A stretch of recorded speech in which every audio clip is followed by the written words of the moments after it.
विचार मंचावर बसलेले प्रत्येक मान्यवर ज्या त्या क्षेत्रामध्ये, राजकारण असो, चित्रपट असो, प्रत्येक क्षेत्रामध्ये, त्या क्षेत्रामध्ये मी तर म्हणतो, लोक म्हणतात MBBS करा, नीट करा, BMS करा, तलाठी, ग्रामसेवक, लिपिक, कनिष्ठ लिपिक, वरिष्ठ लिपिक, जलसंपदा विभाग, पाटबंधारे विभाग, शिपाई, पोलीस पाटील, है ना, डेप्टी कलेक्टर, जी लागल ती. मी म्हणतो काही करा, चोर बी व्हा, पण टॉपचे व्हा. नाही तर पॉकेट मारताना पकडला आणि तुडू तुडू पब्लिकनं हाणला. भंगार काम करायचं नाही. हा, तू चांगलं काम केलं, 4 पोलीसवाले तुला प्रोटेक्शन देतात भाऊ, आणि तो पॉकेट मारलं, पब्लिक हाणती तुला तुडू तुडू. त्यामुळे विनंती पोरं, एक लक्षात घ्या, पहिल्यांदा संयम फार महत्वाचा आहे. सर्वात महत्वाची गोष्ट आहे, विठ्ठल कांगणे इथं बोलायला आला किंवा विठ्ठल कांगणे व्हायरल झाला त्याच्या अगोदर आवर्जून एक गोष्ट लक्षात ठेवा, एक दिवस सुखाची झोपण्यासाठी अनेक रात्र जागाव्या लागतात, तेव्हा ती दिवस सुखाची येते. सहज कोणाच्या नशिबात काही भेटत नाहीये. आणि मी मॅडम सांगितलं बाबा मोटिवेशनल स्पीकर, बॅनरवर टाकलं होतं प्रसिद्ध वक्ते, तर मी आवर्जून माझ्या बांधवांना सांगतो, इथं बसलेल्या बहिणींना पण सांगतो, मी काही प्रसिद्ध व्याख्याता नाही. I am not motivational speaker, I am just as a teacher. मी काही व्याख्याता नाही, वक्ता नाही, प्रबोधनकार नाही, कीर्तनकार नाही. कालच परवा मी बाबाचा व्हिडिओ घेतला आहे, कारण बाबाचे प्रकार आले. पंखा थांबवणारा बाबा, खटाड खटाड खटाड.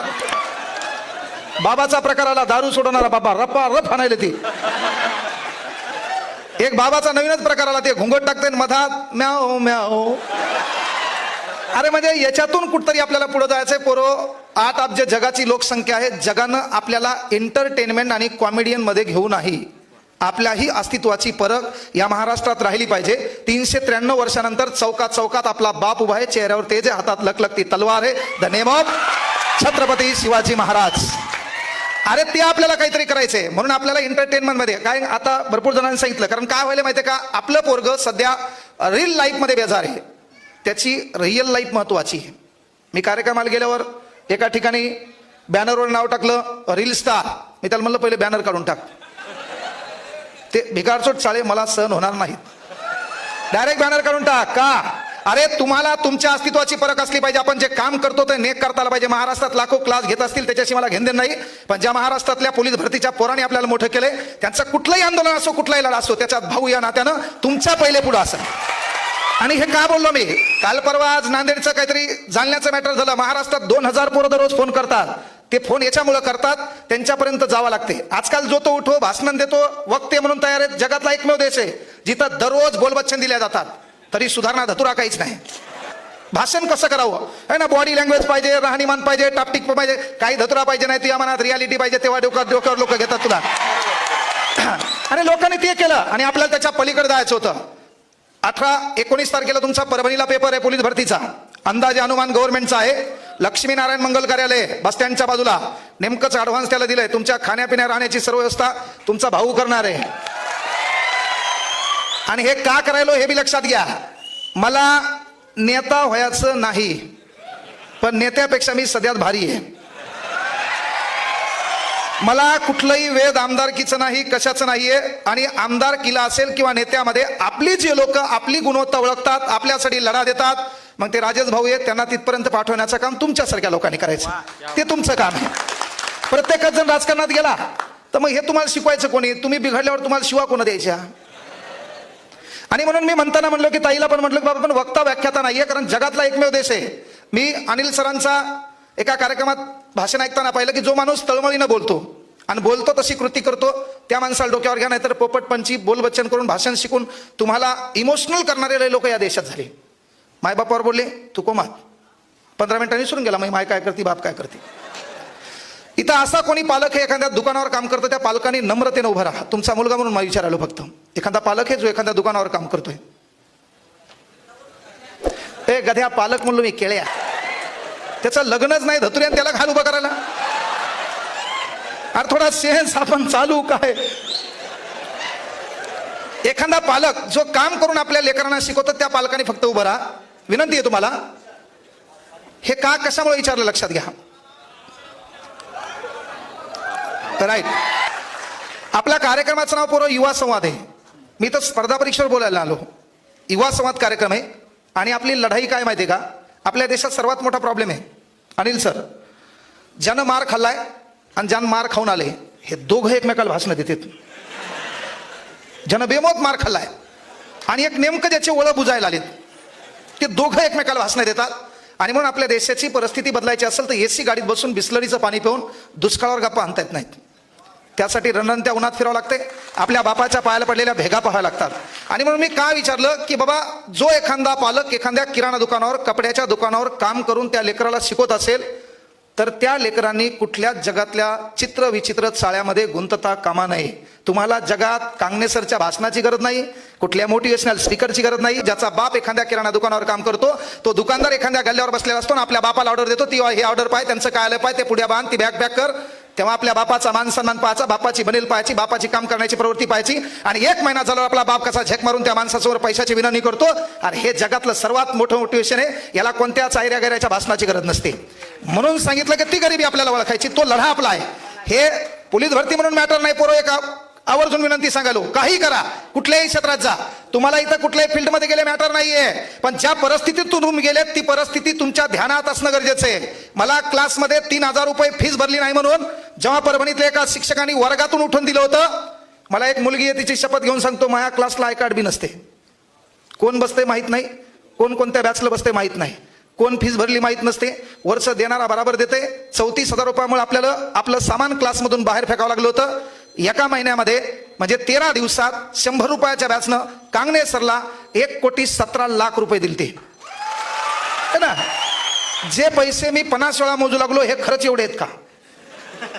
एकक दशक शतक तवा मग पक्क झालं. म्हणजे काहीच नाही, जगासाठी काहीतरी चांगलं करण्याचा प्रयत्न करा. वरचा बराबर देतो, फक्त नीतिमत्ता चांगली ठेवा. राहिली गोष्ट भाषण भीषण आवर्जून सांगतो, मला सांगा जगातले सर्वाधिक देव कुठे आहेत रे? जोरात सांगा. आता तुमच्यातला जोश पाहायचा आहे, कळलं का? आपण तरुण आहात ना. वो दरिया ही क्या जिसमें नहीं रुआनी, जोश नहीं लल्ला तो किस काम की तेरी जवानी. आपण तरुण आहेत ना, एकदा विचार मंचासाठी जोरदार टाळ्या होऊ द्या. अशा मरेलवाणी भावकीत कोणी मेलं का तुया? एकदा जोरदार टाळ्या होऊ द्या विचार मंचासाठी. राजेश भाऊ पावड्यांसाठी एकदा जोरदार टाळ्या होऊ द्या. तुमच्यामध्ये एका पोरानं आपण येत असताना ज्यानं बासरी छान वाजवली त्याच्यासाठी एकदा जोरदार टाळ्या होत्या, त्याचं स्वागत करा या ठिकाणी. वाघमारे, नारायण वाघमारे यांना विनंती करतो की राजेश दादा त्याचं स्वागत करायचं. छान बासरी वाजवली होती त्यांनी. तुमच्यात बी काही कलागुण असेल, तुम्हाला बासरी नाही, तुम्हाला दुसऱ्यालाही कलागुण आहेत तुमच्यात, है का नाही पोरियो? कोणीच नव्हतं रे काना, हा तुझ्यासाठी जाते वना.